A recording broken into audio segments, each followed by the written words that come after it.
This was shot on Sony FX3, and I'll be showing you the process at which I was able to color grade it from this that you are seeing, what it is and how we arrived at it.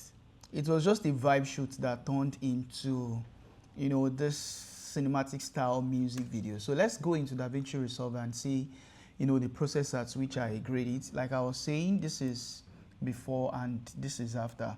So for the production itself, I kept a light outside. So that was what I blew in from outside. I was coming in through the window here. Let me see if there is another shot. Oh yeah, so there was a spotlight that was giving me this round circle thing.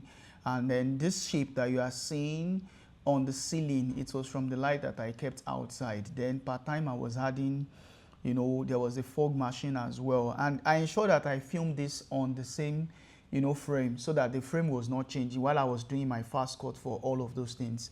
That's why you are seeing, this. And if from the grade, if you're seeing the grade, you might even be thinking, how there was no blue light. This was what I pushed to it, while color grading it. So let's go straight into the, workflow for the edit itself. So I might be using maybe 2 or 3 to, explain. So I did it in a 2-way. I started my, pipeline structure, from the timeline. So this is my NOS node. Is here. This is what I use in cleaning. This is a particular software that I use for denoising instead of using the Davinci's, default one that you can always do under this spatial. So I didn't use this. I use this particular. It's a third-party plugin. They didn't pay me for this, but I feel like they are doing good work, even though it still needs a lot of updates. So I use Reduce Noise. It's a paid, plugin that I used to start my, workflow. So, but mostly whenever you do your noise grade, which is going to be your noise node, it is always good that you uncheck it so that it will not be allowing your, your timeline, your process, your system to be hanging. So, and then there are some cinematic LUTs that I used here. I actually even built them myself. So this is my very first CST, and then I have another CST here that Okay, so this is the very first, color space transform. I'll be showing you this. So I converted it to Rec 709 and then to, Cineon Film Log. I've done a tutorial on this. Yes, I think that was on split toning. Yes, so then this is another, color space transform, doing the same exact work. So, and then this was giving me another output into this, LUT. It was built by a friend, which he shared with me. And then this is another LUT, which is Kodak 2383. This, you have on default here. LUT, if you come to your LUT here, and then you are coming to your film look. Yeah, so we have all of those LUTs here. And then, I plug them back to a color mixer so that I can mix, those two LUTs together. And then I added mist and sharpness here, blur, mist and sharpness. And then here, I did the skin tone work here. People may not like it, but I love it personally. And then I did my beauty work here, which is the same beauty that you have under your settings here, beauty. So I just did little work there so you can see. My method was flattened, strengthening was on zeros, 500, half of, 750, 750.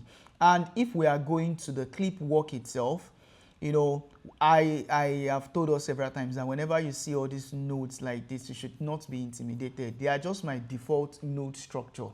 Does not mean that all of them were used. So if you are starting from the very first node, which is curve, I'm not using it. I didn't do anything on this node. Node 2 had just primary corrections, that took to 3, to 4, to 5, 6, 7. I'm not even doing anything in this node 6 and 8. They are not in use. So, and then my depth, those are the places where I was now doing proper work and, and all. So all the nodes that are currently active that I used for all these nodes, I'm not even sure they were up to 5 or 6.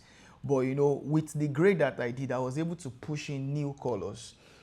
colors that were not on set. I was able to enhance my colors, and I'll go to the next set now, which is where I may probably stay on for the key tutorial itself.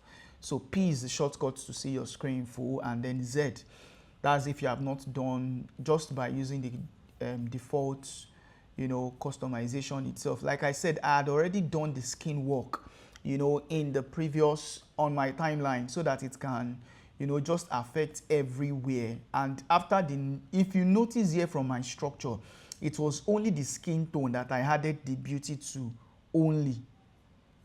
It allowed me to soften the skin. Can you see before and then after? So now for the other clip, I didn't even make it complicating at all. I think I only reduced saturation here. Yes, you can see my scope. I just came here to reduce the saturation on the skin tone, so I can really see the skin as it should be. And then this was just basic correction that I did on this, just to correct the color. And now it is looking like a skin, looking like how the skin should be. So back to those first scene that I was showing you. All of this node, the only node that I used here is not even up to 5 or 6. So if you can get all of these things right, even from your timeline, it would really help your workflow. So thank you for watching this particular tutorial. Might be short and might seems like I ran it very, very fast, but if you have questions, let me know and I will further explain to you, or if there are particular questions you want me to answer concerning this particular tutorial. Thank you so much for watching this tutorial. If you found value for your time, please ensure you subscribe to this YouTube channel. And if you are new to Davinci Resolve, I would advise that you watch the 3 videos showing on your screen right now. And I will see you in my next video. Bye.